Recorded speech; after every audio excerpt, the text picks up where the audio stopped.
नमस्कार दोस्तों, आज जानते हैं पोलर बियर के बारे में। ध्रुवीय भालू पोलर बियर उर्सस मैरिटिमस आर्कटिक और आसपास के क्षेत्रों का मूल निवासी एक बड़ा भालू है। इसका भूरे भालू से गहरा संबंध है और ये दोनों स्पीशीज आपस में रिप्रोड्यूस कर सकती हैं।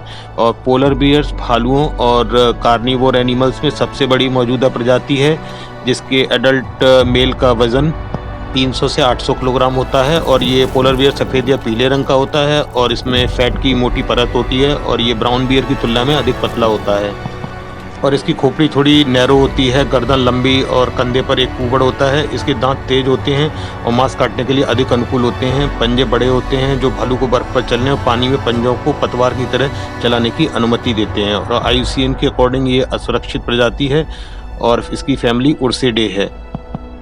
और ये पोलर बियर टेरेस्ट्रियल अर्थात ज़मीन पर रहने वाले और पैगोफिलिक अर्थात बर्फ़ पर रहने वाले दोनों हैं। और समुद्री इकोलॉजिकल सिस्टम पर डिपेंड होने के कारण उन्हें मैरीन मैमल माना जाता है। और वे समुद्री बर्फ़ को पसंद करते हैं, लेकिन गर्मियों में बर्फ़ के पिघलने पर ज़मीन पर रहते हैं। और वे अधिकतर मांसाहारी होते हैं और सीलों, विशेषकर चक्राकार सीलों का शिकार करने में माहिर होते हैं। और ऐसा शिकारी आमतौर पर घात लगाकर करते हैं। भालू बर्फ पर या पानी में अपने शिकार का पीछा कर सकता है, लेकिन वह शिकार के तैरने का इंतजार करने के लिए सांस लेने वाले होल या बर्फ के किनारे पर भी रुकता है। और भालू मुख्य रूप से सील की एनर्जी से भरपूर चर्बी पर भोजन करता है। और इसके अन्य शिकार में वॉलरस, बेलुगा व्हेल और कुछ टेरेस्ट्रियल एनिमल शामिल हैं। और पोलर बियर आमतौर पर अकेले रहते हैं, लेकिन ज़मीन पर ग्रुप्स में पाए जा सकते हैं। और मेटिंग पीरियड के दौरान मेल फीमेल्स की रक्षा करते हैं और राइवल्स से उनकी रक्षा करते हैं। सर्दियों के दौरान फीमेल शावकों को जन्म देती हैं और बच्चे 2.5 साल तक अपनी माँ के साथ रहते हैं। और IUCN द्वारा पोलर बियर को 22,000 से 31,000 की कुल पॉपुलेशन के साथ एक कमज़ोर प्रजाति माना जाता है। इसके सबसे बड़े खतरे जलवायु परिवर्तन, प्रदूषण और अनियंत्रित विकास हैं। फ्रेंड्स, जलवायु परिवर्तन अर्थात क्लाइमेट चेंज के कारण समुद्री बर्फ में गिरावट आई है, जिससे पोलर बियर को अपना पसंदीदा शिकार तक कम पहुंच मिल रही है और कुपोषण और भुखमरी का खतरा बढ़ गया है। और समुद्री बर्फ कम होने का मतलब यह भी है कि भालुओं को जमीन पर अधिक समय बिताना होगा, जिससे लोगों के साथ टकराव बढ़ जाएगा। और ध्रुवीय भालू का शिकार देशी और गैर देशी लोगों द्वारा उनके कोट, मांस और अन्य वस्तुओं के लिए किया जाता रहा है। उन्हें चिड़ियाघरों और सर्कसों में कैद करके रखा गया है और वे कला, लोक कथाओं, धर्म और आधुनिक संस्कृति में प्रचलित हैं। और पोलर बियर को इसका सामान्य नाम थॉमस पेनोट द्वारा सिनॉप्सिस ऑफ क्वाड्रूपेड्स 1771 में दिया गया था। 13वीं और 18वीं शताब्दी के बीच इसे यूरोप में सफ़ेद भालू के साथ साथ बर्फ भालू, समुद्री भालू और ग्रीनलैंड भालू के रूप में जाना जाता था। और इसका साइंटिफिक नेम उर्सस मैरिटिमस लैटिन में समुद्री भालू के लिए है। और पोलर बियर भालू परिवार उर्सिडे में 8 मौजूदा प्रजातियों में से एक है। इसमें पहला विशालकाय पांडा है, दूसरा चश्मे वाला भालू है, तीसरा स्लॉथ बियर है और चौथा सूर्य भालू है और 5वां एशियन ब्लैक बियर है और 6ठा अमेरिकन ब्लैक बियर है और फिर पोलर बियर और ब्राउन बियर है। और यह डिस्क्रिप्शन जेनेटिक स्टडीज़ पर आधारित है और स्टडी का निष्कर्ष यह है कि उर्सिन भालू की उत्पत्ति लगभग 5 मिलियन वर्ष पहले हुई थी। ध्रुवीय भालू का सबसे पुराना ज्ञात जीवाश्म अर्थात फॉसिल 1,30,000 से 1,10,000 साल पुरानी जबड़े की हड्डी है, जो कि 2004 में नॉर्वे में पाया गया था।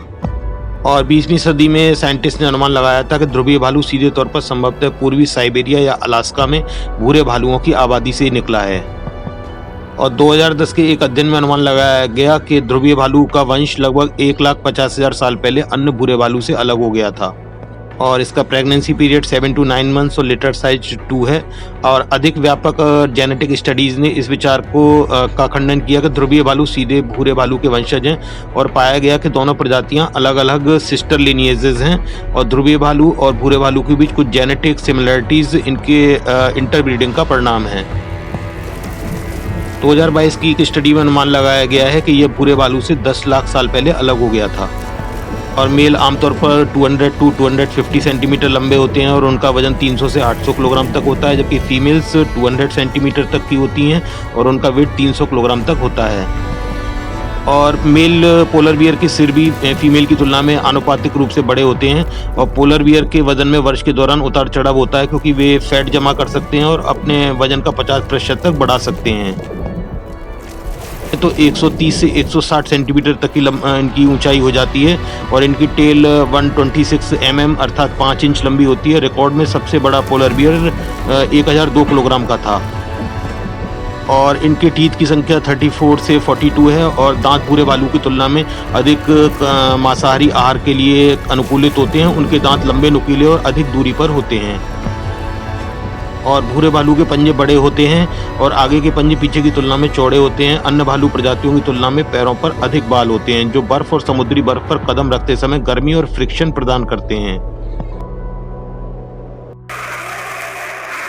और बाल आगे की ओर अंडर फर और स्किन के बीच में अल्ट्रावायलेट लाइट को बिखेरते हैं जिससे कि एब्जॉर्प्शन और एमिशन का एक साइकिल शुरू हो जाता है जिससे वे गर्म रहते हैं और ये इंसिडेंट लाइट के बैक स्कैटर और पिगमेंट की अनुपस्थिति के कारण फर सफ़ेद दिखाई देता है और नाक और होठों सहित इनकी स्किन काली होती है और गर्मी को एब्जॉर्ब करती है और पोलर बियर की स्किन के नीचे फैट की 5 से 10 सेंटीमीटर मोटी परत होती है जो गर्मी और ऊर्जा दोनों प्रदान करती है और पोलर बियर अपने शरीर का मुख्य तापमान लगभग 36.9 डिग्री सेल्सियस पर बनाए रखते हैं और पोलर बियर्स डाइक्रोमेट होते हैं अर्थात उनमें हरे रंग को देखने के लिए कोन सेल्स की कमी होती है और उनके पास कई रॉड सेल्स होती हैं जो उन्हें रात में देखने की अनुमति देती हैं और इनके कान छोटे होते हैं जिससे वे गर्मी अपनी बरकरार रख पाते हैं और फ्रॉस्ट बिटेन से बच जाते हैं और वे 11.2 से 22.5 किलोहर्ट्ज़ की फ्रीक्वेंसीज पर सबसे अच्छी तरह से सुन सकते हैं।